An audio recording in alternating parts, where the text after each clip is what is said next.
It worked. Okay.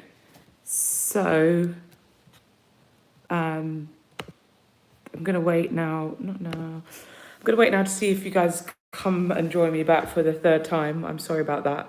That my okay. Let's wait and see. I think I'm gonna need to plug my phone in.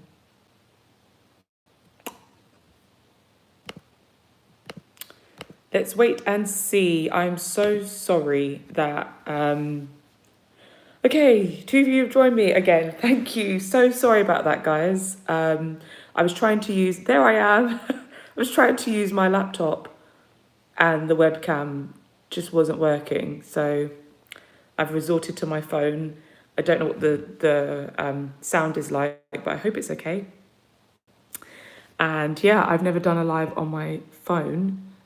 All my live chat, all messages available. Okay, there we go. So I'd hopefully, bloody Nora. Hopefully it'll be okay. It is now. Okay, cool. How are you guys? It's been so long. When I was looking at my lives, and I literally decided 30 minutes ago that I was going to do a live today, because obviously it's Sunday and my uploading schedule is Wednesdays and Sundays, and I just completely ran out of time this week to record a video. So I thought, you know what, I'm just going to go on live, and it's been 6 months. The last live I did was in June. So when I started, I felt like I'd done more lives, which was really nice because I got to know people, and yeah, it was just really pleasant. But now I started doing them. I thought, you know what, let me just do one. So thank you guys for joining me. Sorry about the technical difficulties, and do write me any questions or comments or anything like that that you may have. But yeah, so what was I going to chat about today? There's just a few things. So there was a few things I wanted to talk about. The first thing being, thanks for completing these polls. I've been using my community tab a lot more, and I put up a recent poll to ask you guys how much you spend at Christmas. I had seen an article that said that people on average spend around £1,000 over the Christmas period, and I wanted to see if oh, that picture, I'm literally seeing myself. I'm seeing myself. The picture I took for my this live stream is close, so I need to change that thumbnail. But yeah, they said around £1,000. People spend around £1,000 for Christmas, which I think makes sense if you have you know, like a big family. Like somebody said, oh yeah, I spend £700 plus because I have a big family. But I was like, well, that's quite a lot of money. But according to you guys and according to my poll, I think most of you spend around that £300 to £500 mark, which I found really interesting, which is kind of similar to what I spend as well. Okay, sorry, I have to click. Right, so Lee, you said, do I own any crypto? Yes, I do. I own mainly Bitcoin, but also Ethereum.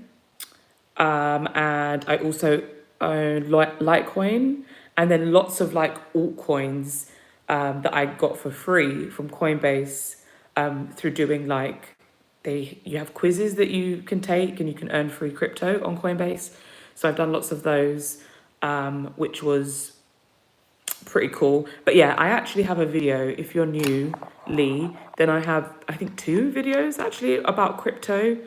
So you can always check those out if you want. But yeah, crypto was technically the first investment I had ever made. Sorry, I'm going to have to... Oh, presentation, rotate device back. Okay, sorry guys, technical difficulties. I'm actually going to have to sit in the corner to plug my phone in. So professional, but it is what it is. So yeah, I do own crypto, one of the first investments I ever made. And, you know, I say that, but some people would say crypto isn't an investment. So, but in my opinion, it is. Everybody has their own opinion. And it was an investment because I done it to try to make money from it. And I did make money from it. So yeah, I do have crypto, but obviously I only have you know, it's obviously very volatile. So I'm not saying to anybody, you know, that you should throw your money into crypto and hope for the best. I only have a very small proportion in compared to the rest of my investments.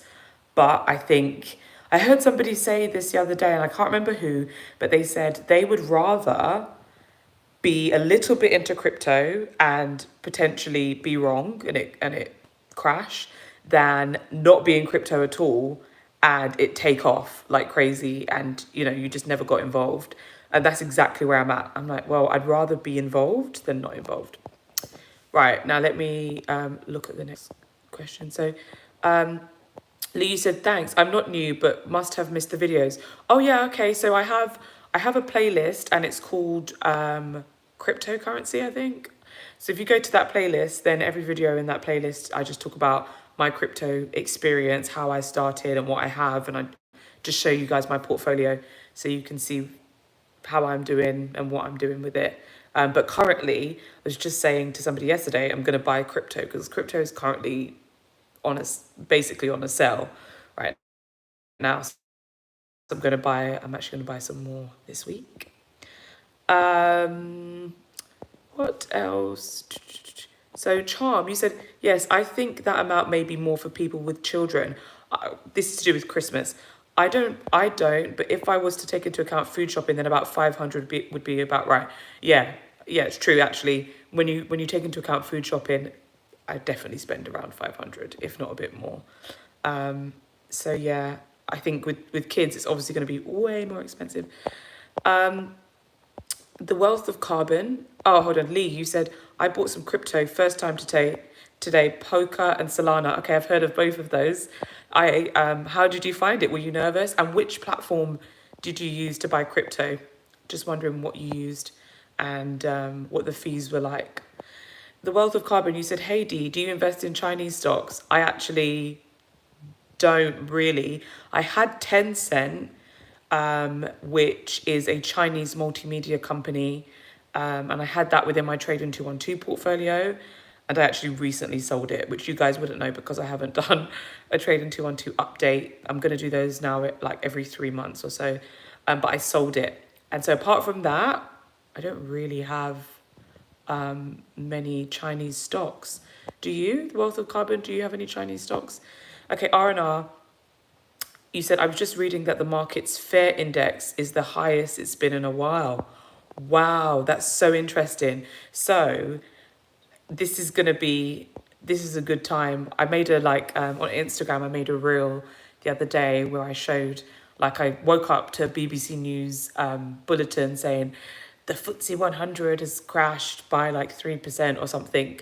And people were like, oh my gosh. And I was like, yes, it's time for me to buy. So, you know, what Warren Buffett says about you need to be greedy when others are fearful and fearful when others are greedy is totally what I live by.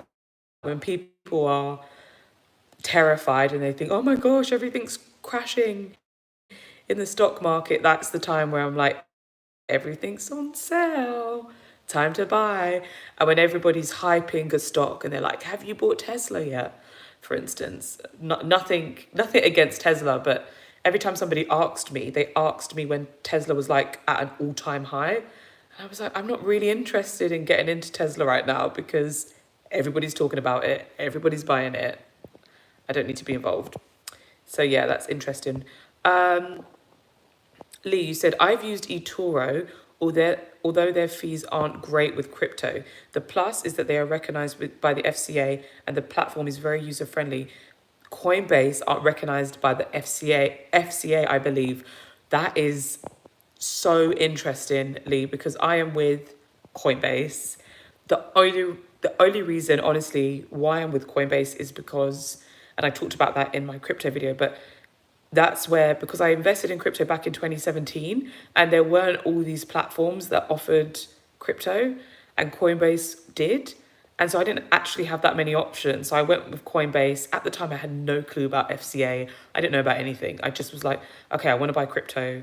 And Coinbase is pretty much my only option. There weren't that many around at the time. So I went with Coinbase. But I wouldn't necessarily go with them today. But the fees generally are quite high. So as you said with eToro, they seem to be high as well, which isn't great. Wealth of Carbon, you said, I don't have any. They're down a lot this year, so now would be a good time then if someone is long term. Yeah, I think so. I mean, if your risk tolerance is allowing you to do that and you feel comfortable doing it, then yeah, why not? But you know, obviously only put in what you can afford to lose because if you don't and you actually lose your money, you're going to be crying. So like for instance, in my cryptocurrency, when I first invested for the first year or two, I didn't put in an awful lot of money. I put in what I could afford to lose. Like I wouldn't cry if I lost it. Obviously, you don't want to lose money, but I just put in a small amount, and then I ended up taking out everything that I put in, and then letting the profit kind of just stay and continue to grow. So in my Coinbase right now is pretty much just all profit or like free crypto that I've earned from the Coinbase videos that I've watched and the quizzes that I've taken. So now I don't feel the risk. Like I'm not drip feeding a bit of money in right now because it's kind of on sale. So yeah, that's the plan. Was there anything? Oh, you said you were talking about Chinese stocks, not crypto. Oh right, okay. Yeah, I mean, sure, yeah, go for it. Why not? Uh, da, da, da, da, da.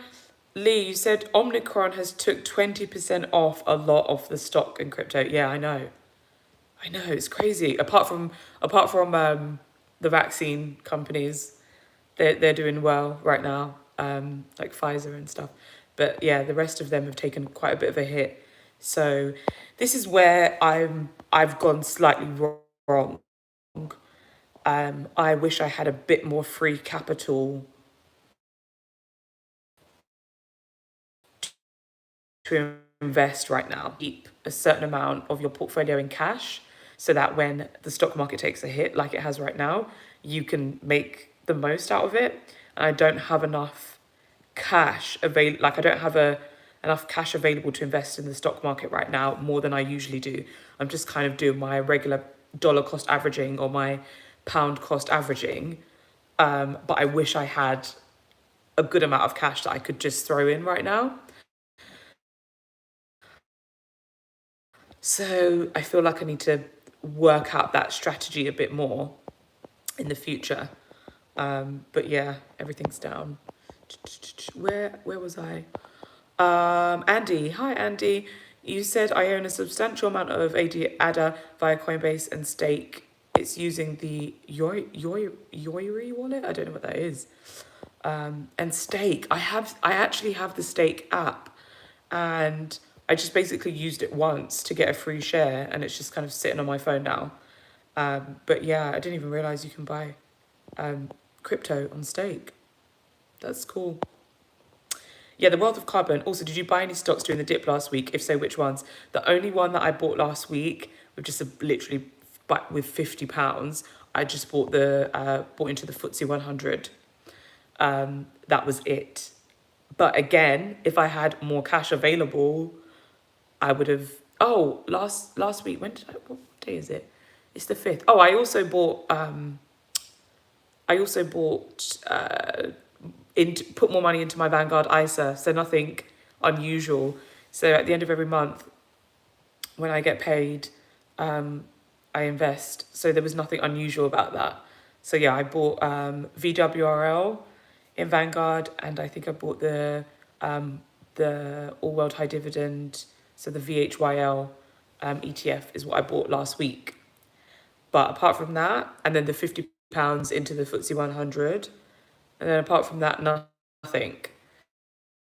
So this week, I think I've got some cash that I can put a bit into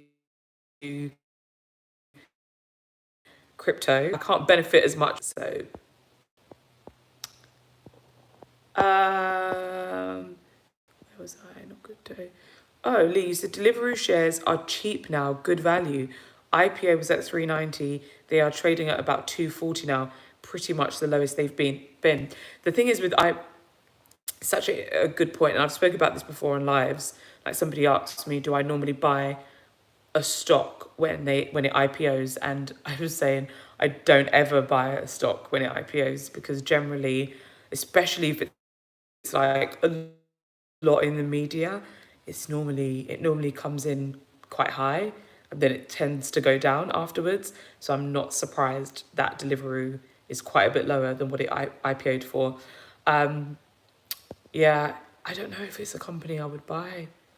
I'm not sure. I mean, I say that, but I use Deliveroo all the time, so I don't know why I wouldn't. But I'm just not sure. I want to look up a bit more about the company. Um, Bobby Reds, you said, what do you think is the better investment, buy to let property or stocks and shares ISA? Such a good question. Such a good question. So for from people's experience, what tends to be the answer is a stocks and shares ISA, because generally you get better returns, but also there is a lot less stress and time involved. So if you take into consideration the time that you have to spend trying to sort out a buy-to-let property, even if you get agents, there's a lot more that goes into it than just literally investing in stocks and shares. And I'm saying all this, although I actually want to, in the next couple of years, I really want to buy an investment property. So that is part of my plan actually, but I wouldn't I wouldn't buy an investment property over investing in a stocks and shares ISA. And yeah, I've mentioned that financial independence Facebook group that I'm a part of on a couple of lives before, and this is a question that comes up a lot, and it's quite interesting because people have experience with both, and generally, it seems that people would say you're probably better off with stocks and shares ISAs, but you know the thing is, in the UK, property wealth is prominent, and you know we live in a country, even though I'm not in that country right now, but we live in a country where generally speaking properties do go up in value. So yes, you're getting your yield every month hopefully, from your tenants, but also you're getting the capital appreciation of the house hopefully as well. But yeah, there's a lot of headache that goes into it. The other thing that I was thinking about was, when I get an investment property, I'd love to do Airbnb, because you get an even higher return on your investment than you would with renting it out. But again, it's time consuming. So I don't know. Anyway, that was a long-winded answer. Let me go back to the live chat.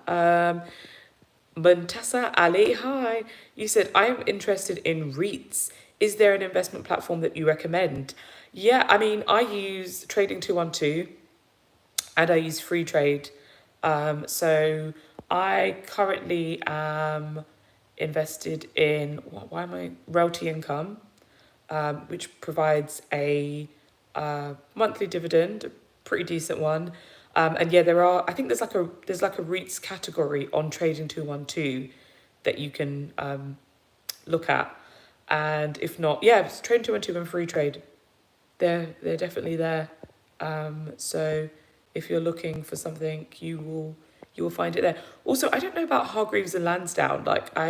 It seems like they've got quite a bit of option.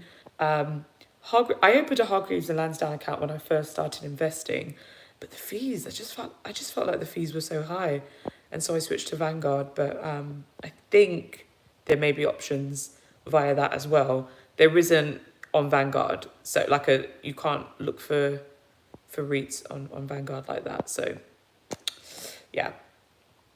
Andy, you said coins not listed on Coinbase. I buy using KuCoin platform. Huh? Is that regulated? The KuCoin platform. Never heard of that. But yeah, Coinbase they don't have all of the coins, do they? Mohan, you said, what are your top 3 Vanguard investments? Good question. My top 3 are my VWRL. Oh no, my top one is the S&P 500. So what is that? The VUSA. So yeah, the S&P 500 is killing it. It is killing the game. If only all my money was invested in there. So the S&P 500, and then I think it's followed by the the Vanguard All World Fund, so the VWRL, and then it may actually be, it may be the All World High Dividend one as well. That is the top performing, and then my worst performing is the emerging markets. It just continues to be crap, which is just such a shame. But I'm still holding on. I'm still holding on. But that one's definitely by far my worst performing. Bobby, you said interesting about Airbnb bringing higher returns. I need to read into it more. Yeah, absolutely. Especially if you buy an investment property in an area that generally gets a lot of visitors. 100%, because you can like simply do the math for yourself. Look at maybe a 1 or 2 bedroom flat in your area, get an idea of what the rental cost would be generally if you were to rent it out, and then look on Airbnb for a 1 2 bedroom flat and see how much per night they're charging. And then what I do is I don't assume that it would be booked out every day of the month. Like that's not likely. But I think I did like 15 or 20 days of the month. I envisioned that that would be booked out, and it was so much more than what you would get with tenants. But of course, you have to consider the fact that you have to clean or get cleaners to, upkeep the property and stuff like that. So there will be additional fees, but you can make a lot more money from Airbnb, which is why I'm interested in it. But they have options nowadays where, you can get agents to kind of handle your Airbnb property. They'll kind of, if something is needed from one of the customers, they'll deal with it. They'll deal with cleaners coming in, etc., etc. But yeah, that's just, I'd love to do that. But yeah, I have to wait and see if I can. Lee, you said, do you think tourism will ever be the same? Thinking about leisure stocks, they are much lower than several years ago. Yeah, e.g. Carnival. I do think it will be the same at some point. But I'm starting to think this whole COVID situation could be going on for another couple of years. And I'm sorry if that's depressing, but I'm just starting to be a bit more realistic and think we could be in this for another year or two or even 3 years. I hope not, but we could. And so, yeah, I do think they will rebound at some point, but when that point is, I don't know. So like I have, which airline do I have? TUI. I have TUI in my Orca app. I bought like £50 worth of TUI. They are doing terribly, so bad. I'm like negative 35% or something crazy like that. And I don't see for now that that's going to go back up, but I'm just going to hold on to it. But yeah, I think tourism, I think when we come out of this, it may even be more than what it was before. I think people are going to be so eager to, to travel again. And I really feel like this pandemic has opened people's eyes in so many ways. Like the importance of family, the fragility of life, the importance of work-life balance, which I'm going to touch on as well, because currently I'm sitting in my parents' home in Florida and I'm here for weeks because I can work from here, which would have never been an option, pre-COVID, the way that it is now. And life has changed. And I don't know if you've seen the video, but I've done a video called I Quit, The Great Resignation. And I talked about the fact that people are like resigning more now than ever before because they're realizing they want more from life. And, some employers are not flexible. They're just not flexible. They want, they're not flexible. They want people to be back in the office, even though they were working from home perfectly fine during the whole pandemic. They want all these things now, and people are like, actually, I was enjoying my life, and I actually can still be productive and work from home or whatever, you know. And for instance, my employer, they've decided to be flexible with me, and they know that. So I used to live in Florida, for those who don't know. I used to live here for 8 years. Um, so this is my second home, and my mum is out here, and my family and my friends. And I was like, I want to go to Florida, but I don't want to go for 2 weeks. I want to spend some quality time. And so they've allowed me to be out here for an extended period of time and work from here. And I'm like, this is the new normal. It's not just about working from home. It's about, if you're working from home permanently, you can remote work. And hopefully companies are going to be more flexible with that. But yeah, that was an aside. Uh, Andy, you said staking is a way to earn interest in your crypto holdings. The coins have to be proof of stake and not proof of work. Oh, when you was talking about stake, you was talking about staking. Oh, I see. Such as Cardano, ADA. I use the Nano Ledger to hold my coins. It's a cold wallet. Yeah, there was somebody else, Guy, who talked about him doing that, and I did speak to him separately after a live once about it, and he showed me his setup, and oh no, he was mining. He wasn't staking. He was mining. Oh, cancel. Oh, what's that? What am I doing? Sorry. Yeah, he was mining, and it took a lot of energy, and I was like, wow, that's intense. But it's cool. It's cool. Oh, Lee, you asking Andy about, can you explain how that works? Crypto is complicated. Yeah, Andy, you're gonna have to explain that, because I've never staked. I know a little bit about it, but I've never done anything like that. Lee, you said, where are you from, Dee? I'm from London, I guess. From East London. But yeah, as I said, I lived out here for 8 years. So I moved here when I was 15, and moved to Florida when I was 15. So I've done high school here and college here, university here, and then I moved back to England when I was 23. But I'm from England. Yeah, live chat. Sorry, I'm just trying to. God, it's hard using this phone. 19 grand. You said a 4-day week is certainly appealing to. It is. Oh my goodness, a 4-day week. I actually think it should be the norm. Like, how many studies do they need to do before we start really adapting it? Like, they've done so many studies now that have shown that people are just as productive working in 4 days as they are working in 5. In fact, sometimes more, because they've got more time with family and friends and more time to do like those household chores, so they don't spend their weekends burning themselves out. I would love a 4-day week. I'm all about this work-life balance. Like, it's actually become a really important part of my life, and I'm like striving for it. Elaine, you said, lucky you, D, in Florida. I am jealous. Yeah, it's good to be back here. I was meant to come here a while ago, but obviously COVID, and really just nice to be back with my family. It's not as hot as you would think. I mean, today it's 27 degrees all week. So it's nice and warm, but it's not scorching. But obviously, I don't know why I'm saying that when you guys are in England, and you know, it's cold. But I will say also, when I lived in Florida, I really missed English Christmases a lot. So there's something to be said about a cold Christmas. There's something to be said, and the Christmas markets and all those cozy feels, hot chocolate by the fire. To me, you can never beat a Christmas like that, in my personal opinion. But that's just me. And then Andy, you responded to Lee. It's complicated. Yeah.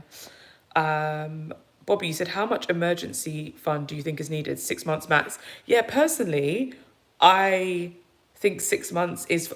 I think it depends on your situation. So, for instance, my husband and I, we're working towards 3 months. We're not quite there yet, but we're edging there. And so 3 months is what we're working towards. And 6 months obviously would be great. If I was self-employed and my husband was self-employed, I would say 6 months. Because with, being self-employed, income isn't guaranteed.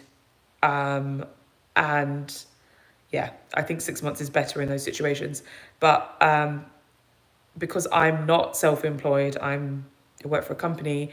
My husband is self-employed. We think 3 months is okay.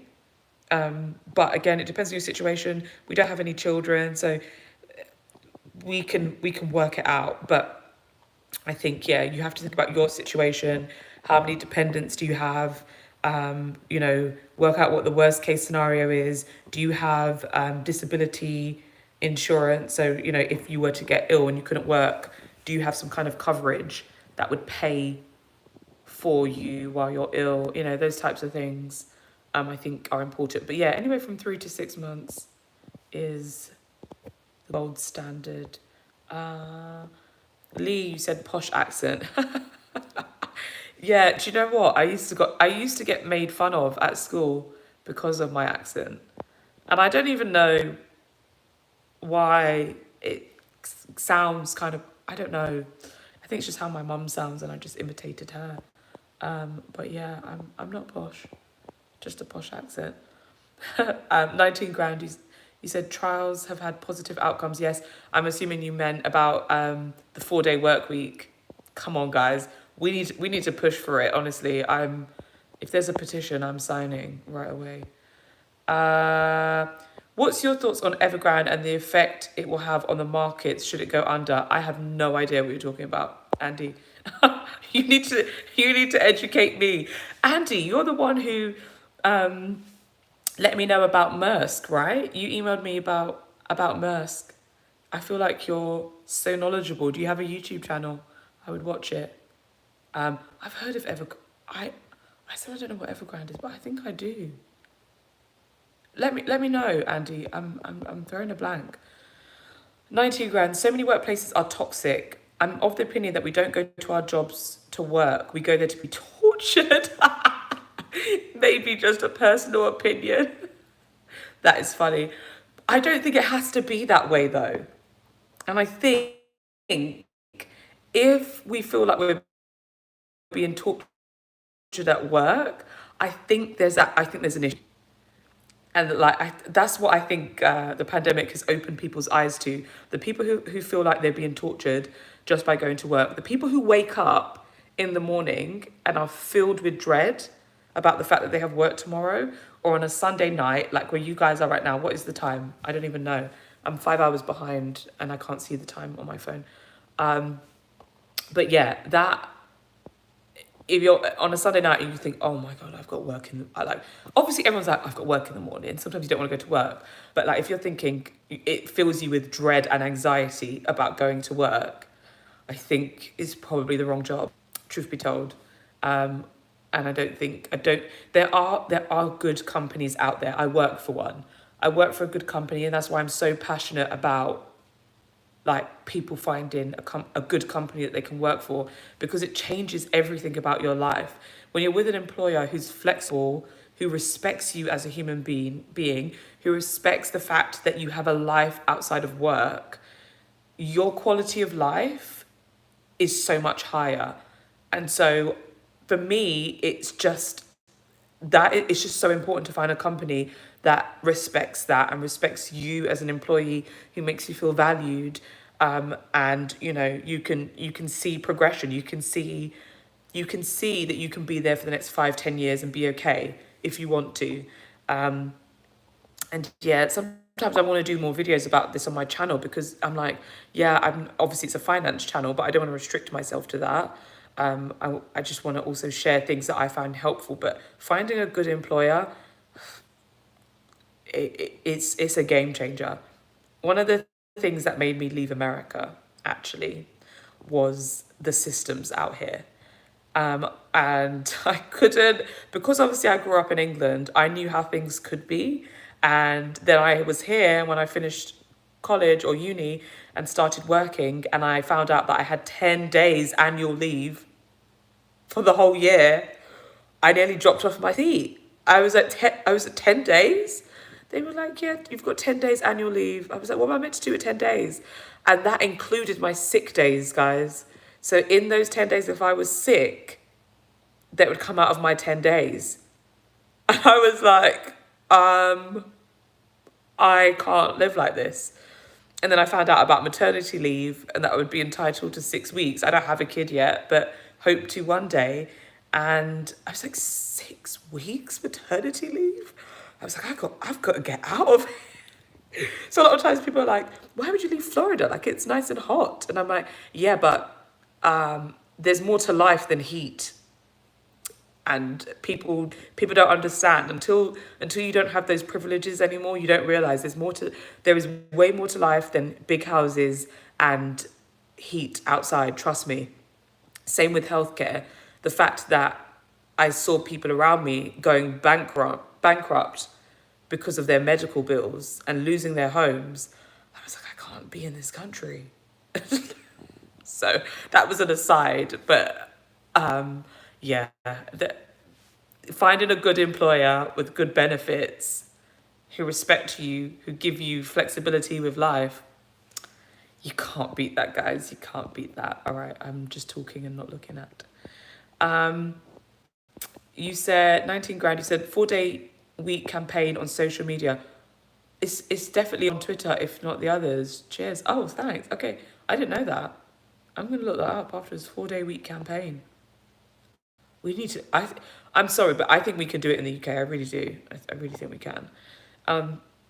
Lee, you said it's not the job that tortures you; it's the people you work with. Yeah, it's like what they say, that it's not a job that makes people leave. It's it's the management or something, and it's actually true. If you've got like a crappy manager, they can make your life absolute hell.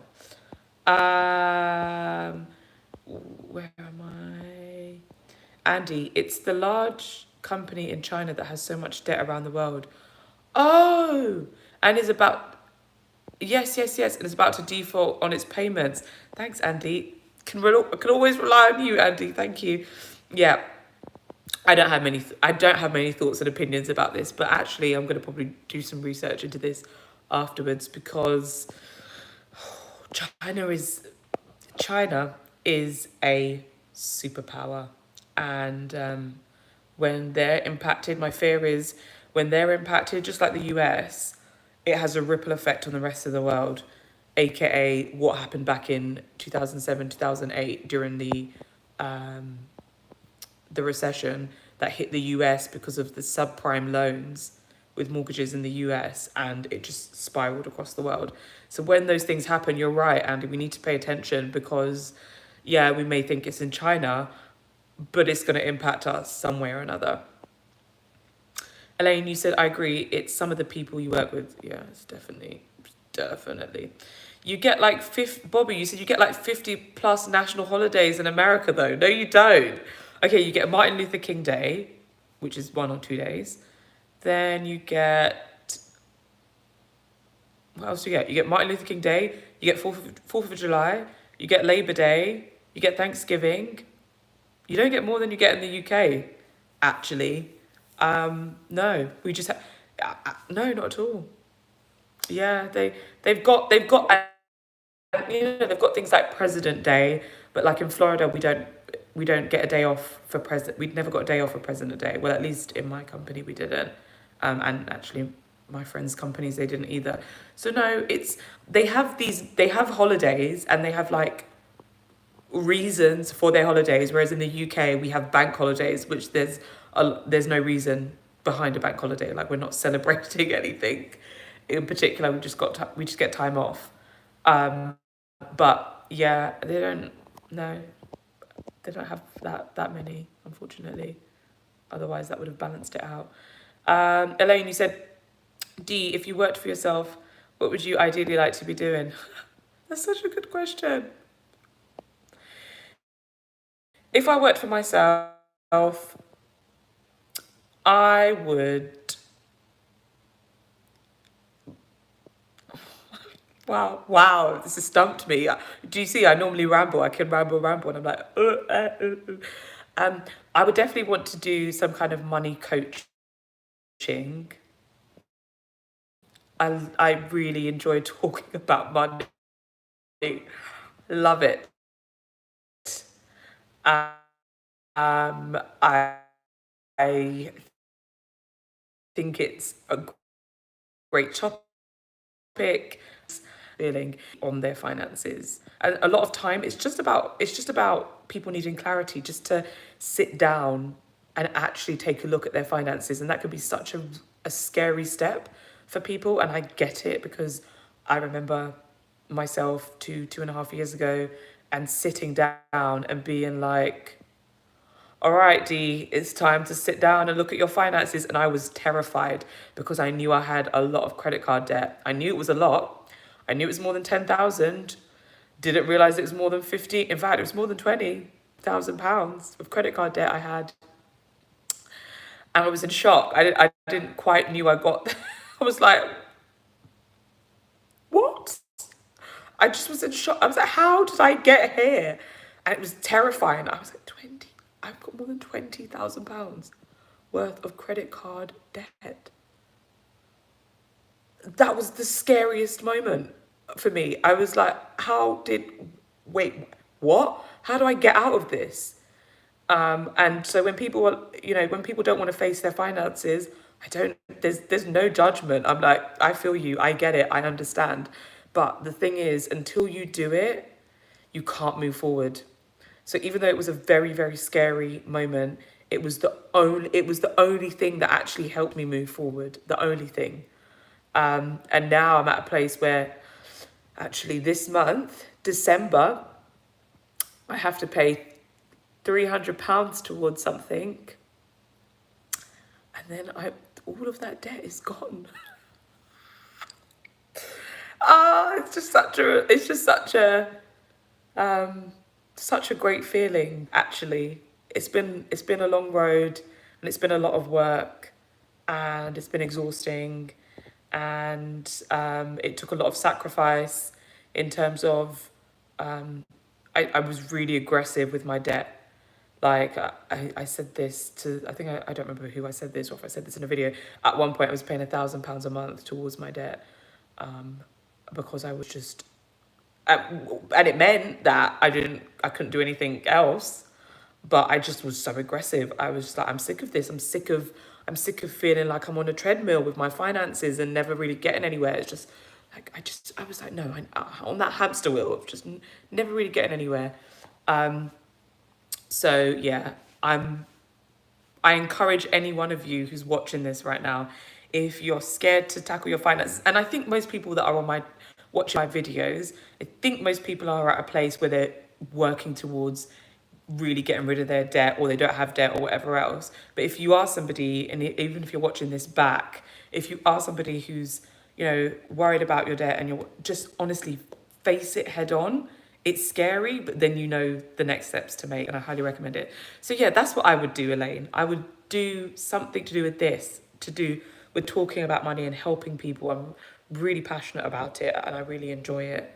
I'd love to do this. Yeah, some of you may know I did start a financial advisor course, and I still need to take I still need to take the first. I did take the first exam, and I failed by 2 points. I was devastated, because I had never failed an exam before. I'm quite studious like that, but I took it for granted, and I didn't study the way that I needed to study, and I failed. So I need to take that exam again. However, I'm on a quick pause when it comes to that, just because I need to figure out the path I want to take. With financial advising, you are regulated, which means there are more restrictions on you in certain aspects. And like, for instance, me having this YouTube channel, I can be quite transparent with my finances. I can be quite transparent with my investments. And I like that. And it helps people, and it gives people just some ideas. If I become a financial advisor, there may be some restrictions on me doing that, which is what is slightly putting me off, because I don't want restrictions. I want to be able to be me, and I want to be able to continue what I'm doing with YouTube. So yeah, just thought I would update you guys on that if you've been here for a while and you knew that I was doing that. Lee, you said, just read an article linking the plunge in Bitcoin to Evergrande's debt. Wow. that's not even that surprising. That would be, but hey guys, if you are into crypto, it's time to buy. Tomorrow morning, I'm buying.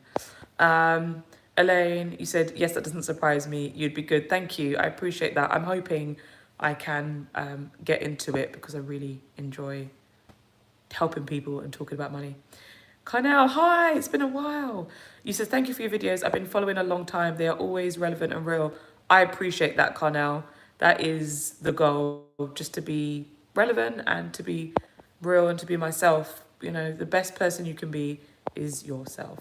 Andy, you said its debt currently stands at about $300 billion, most of it with US banks.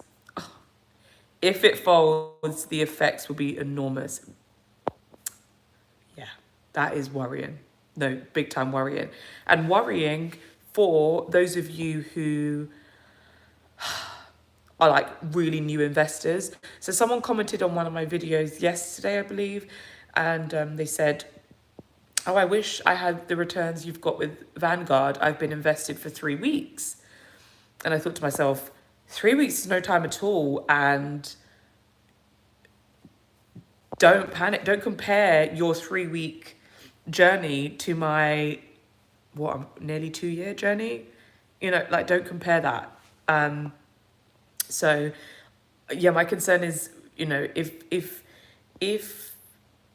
this does fold, then yes, the stock market is going to take a huge hit, and my fear is that people will start panic selling their investments when they see that their investments go into the negative. And you've got to take a long-term approach. You just have to. You just have to do it, guys. Long term, 10 years a minimum. Lee said, seems it could be the Chinese equivalent to the US 2000. Why don't I? Okay, I feel like I've lived a bit under a rock because I don't know enough about this. So I'm going to have to research after this live. It could be the Chinese equivalent to the US 2008 property issue. Oh, God. Again, this is basically where we could end up, where the stock market is going to take a huge hit, which is not nice to see your investments in the red, but it will be a huge sell for us, for those of us who are investing every single month, and dollar cost averaging or pound cost averaging. We can win big here if the stock market does crash. You know, I guess it's just about a different mindset. How you see it is, yes, okay, my investments are negative right now, but it's a sell. Don't worry, keep buying, keep doing what you're doing. You're going to benefit in the long run.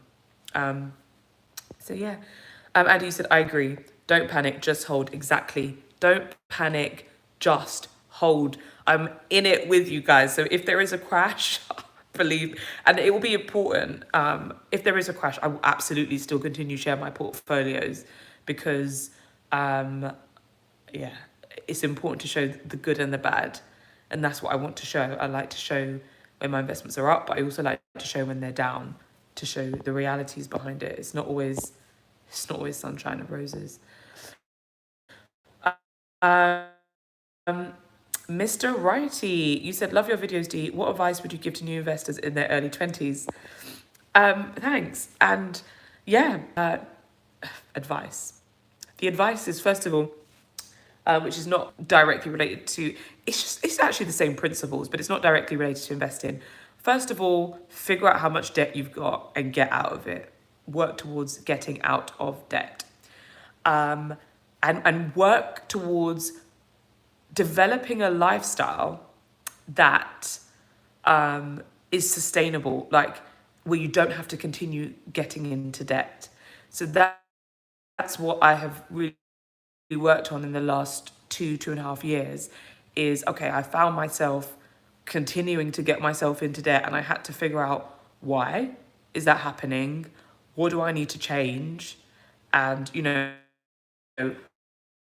what lifestyle can I develop for myself where I don't continue to build this habit. In your 20s, figure out how do I live within my means.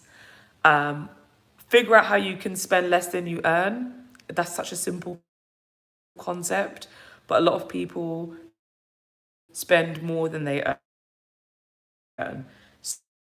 So, like for instance, if you have a spreadsheet or something, and you can calculate how much you earn, like my spreadsheet shows the percentages as well. So I can't. You need to figure out what's going on. A tip with investing, complicated than it needs to be. An index is made up of the top stocks within a specific index. So, for instance, the FTSE 100 is one of the 250s. The next 250 top companies in the UK, you've probably heard of the S&P 500. The top 500 in the UK, you've got the German 30 or the DAX. The top 30 in Germany, you've got the CAC 40, the top 40 in France, and the companies that are doing the best financially will be in the index, and if they drop, they come off the index and another company will come on. So just invest in those because they're just doing the work for you. Don't put all your money into individual stocks because you may pick some bad individuals. You may pick good ones, but why take the risk? So yeah, don't complicate it. Automate your investments, or not automate, because I don't automate because I like to actually put my own investments in, but have a set amount every single month, no matter what the stock market is saying, that you're going to invest. So if that's £100 a month, if that's £50 a month, if that's £500 a month, whatever it is, invest that every single month. I was going to say, I recommend, if you haven't watched my how to get to 100k video, I recommend it because it shows you the power of like increasing your investments by maybe £100 and what it could mean in the long run. So, investing £100 a month is cool, but if you can invest £200 a month, you're going to be able to save or build a much bigger portfolio over time. So yeah, recommend that. And yeah, that's it really. Budgeting doesn't mean that you're restricted. You can be I live on a budget and I have a very free life. So yeah, those are what I would say. And I've got quite a few comments that I haven't read. So wow, I've been on here for 52 minutes. Where's the time go? Lee, sorry, I don't want to scare. Some info says they aren't near insolvency anyway. No, yeah, you're right. I know. And I don't think you're scaremongering at all. I think it's important for people to know and, look up and kind of be aware of what's going on. I don't think you're scaremongering, but it's important. Information and knowledge is power. So it's fine. And hopefully people watching this channel will have the mindset that they're long-term investors anyway. Tai, you said, hi, dear, are you offering any mentoring by any chance? What a good question. I'd love to, and I'd really love to because I just like encouraging and talking to people and helping people. I don't right now because I want to make sure that when I do it, I'm doing it properly. So I'm looking into different like coaching programs and stuff so that I can actually be of good use and benefit to people. So watch this space, Ty, because when I do offer it, I will let people know. But it is it's in the plan for the future. Andy, you said, I've been investing with Vanguard S&P 500 over the last 10 years. There have been pullbacks, but overall it has gone up and up. Exactly. If you look at any kind of index and you look in a 1 year time frame, you may see that it's gone down over the past year. If you look over a 5 year time frame, more likely to have gone up, but there may have been some dips. But if you look over a 10, 15 year time frame, it's incredible. And you see that it's gone up significantly in those 10, 15 years. So it's about just zooming out. And that's why long-term investing is important. Just zoom out. Don't think about, don't look at it from a 1 year perspective or a 6 month perspective. Some people are looking at investing from a weekly, monthly perspective, and they're like, wow, it's gone down a lot this month. I'm like, yeah. And they're like, well, maybe I should sell. No, don't do it. Look over the past 15 years. Look what it's done. What else is... Connor, you said, keep investing and ride the wave. Maybe show the people some charts, D. Oh, yeah, that's a good idea. I don't think I've ever done that in a video. You guys are amazing. I think I'm going to do that in a video. Good point. Martin, you said, I have invested 20 grand in the Vanguard FTSE Global All Cap and 13 grand in the VWRL in the last month. I'm still holding plenty of cash ready to buy more. Martin, you sound like you're on it. This is what I was saying. I don't know when you joined, but I was saying a month or two if the stock market's going to take a bit of a dip. I wish I had more available cash. And that is something that they do recommend. And I need to work on building that within my investing strategy for sure. But yeah, you sound like you're in a good place. That's amazing. Account, but I don't. Thank you guys. Thanks for liking as well. I see you guys have been liking this video, which is really helpful for the YouTube algorithm, and I hope you guys continue to have a good evening. My next video will be up, which is why I did the live. But I love doing these lives. I love it. I love engaging with you guys, and I need to do them more often. But yeah, next video will be up on Wednesday. Always, if you ever have any ideas or videos that you want me to do, or even just anything you want to chat about, I've got an email inbox that is always open. I've had people email me quite a bit in the past year and a bit, and I've had some really good conversations with people.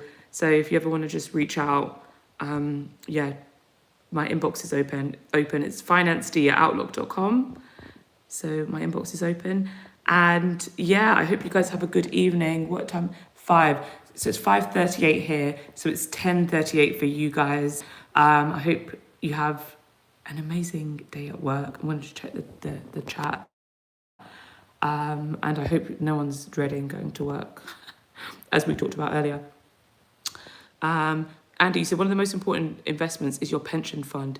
It's allowed me to drop to a 3-day. I could talk about pensions all day. I could talk about pensions all day. Look, I need to get off the live, but now I want to talk more, because pensions, guys. The more that I'm talking to people recently, the more that I'm realizing that there are so many people who don't have pensions, who aren't contributing to their pension, who aren't benefiting from their employer contribution. And guys, I've been around so many older people recently. And when I say older, I'm talking about people in their 50s and 60s. And they are in so much regret that when they were in their 20s and 30s and 40s, they didn't take their pension seriously. Like, they are now in a position where they can't see that they can stop working anytime soon. Could you imagine? You're in your 50s and 60s and you're like, I probably need to work for the next 20 to 30 years. Yes, Andy, it allows you to reach financial freedom at 50. This is it. This is why that's what I'm working towards. I put a hefty amount into my pension I say I put a hefty amount. Between me and my employer now, it works out to maybe be £800-900 a month that is going into my pension, which I know is a lot of money, but I just take it very seriously, because I want to make sure that, as you said, Andy, when I'm in my 50s, I need to be financially independent. I mean, I'm trying to aim for it before that, to be honest, in my early to mid 40s, but I just need to do whatever I can do to just ensure that future me is okay. And God forbid that I do die, morbid, but you have to think, you do have to be real, that is going to my family. I've got beneficiaries on there. So some people are like, why am I going to put all this money away and I could maybe not ever even use it? Okay, cool, but you can benefit your family. So, guys, pensions. That is another thing I would say to people in their 20s and 30s. You have the power of time. You have the power of time on your side. You have the power of compounding on your side because you have time. my battery's low again. In your 20s and 30s, make use of that. You know, I'm 30. I'm 30 next year, and I only actually started working at 25 because I was in education for quite some time. But guys, if you're not doing your pension, please, please, please. There's one thing you take away from my channel. It's to invest in your pension.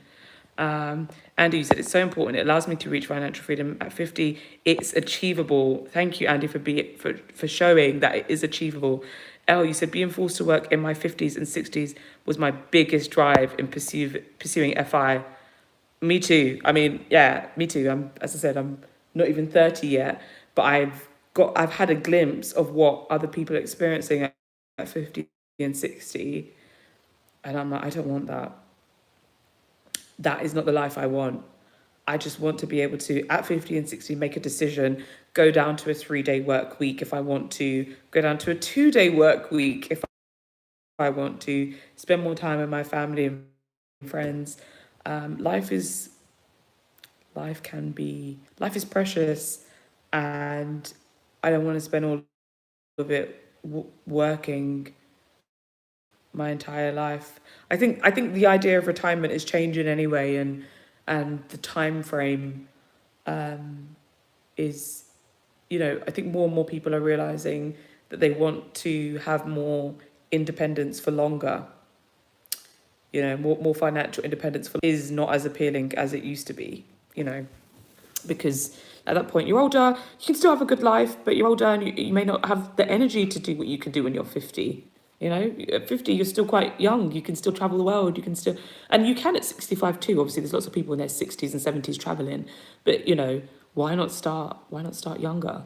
So, yes, thank you for mentioning that, Andy. I was just thinking today, actually, while I was driving, I was like, I need to do another. I want to do more videos on pensions because I'm worried about people around me and the lack of pensions that they have. And speaking to some people who've told me, I actually opted out of my pension all these years. And I'm like, you've been working for 10 years and you've opted out? And they're like, yeah, I don't have anything. No, you've just lost all that free money. And you've lost 10 years of compounding, of returns. Yeah, guys. We could do, when we know better, we do better. And I think we all know better. So, yeah, thanks, Andy, for mentioning that. You said something, you said, and I speak from the benefits of reducing your working week is brilliant. And I speak from experience. Next year, I will have a 2-day working week with more freedom to do what I want. I think, Andy, you need to have a YouTube channel because I would watch it to share your experience. Because people, this is it. It's when you see people who've actually achieved it, it's just so encouraging, isn't it? So, like, you know, there's videos that I've done on people sharing their financial independence stories. People love those because it's like, wow, there are everyday people who have achieved this. It's possible for me. So yeah, I appreciate you sharing that. And if you're not signed up for your pension, tomorrow is Monday. Make sure you do it. And if you're not contributing the full amount that you can contribute in order to get your full employer contribution, then tomorrow is Monday and you can do it. So contact HR, figure out how much you need to contribute. I have to, in order to get 10%, or do 6% then, don't I? Because I need the full amount. And you learn to live on whatever is left. What's left. And the tax efficiencies that you get from, you don't pay tax on money that you put in your pension. So it's just, yeah, it's a win-win-win. Thank you guys for joining. I can't believe I've been on here this long, but it's been great. It's been good. And if you're watching it on playback, then I hope you've enjoyed it too. And yeah, I'll definitely see you guys again soon. Have a wonderful evening and a wonderful week ahead. And thank you guys for all you do to support this channel. I really, really, really appreciate it. All right, guys, have a great night. Accent. Thanks. Have a great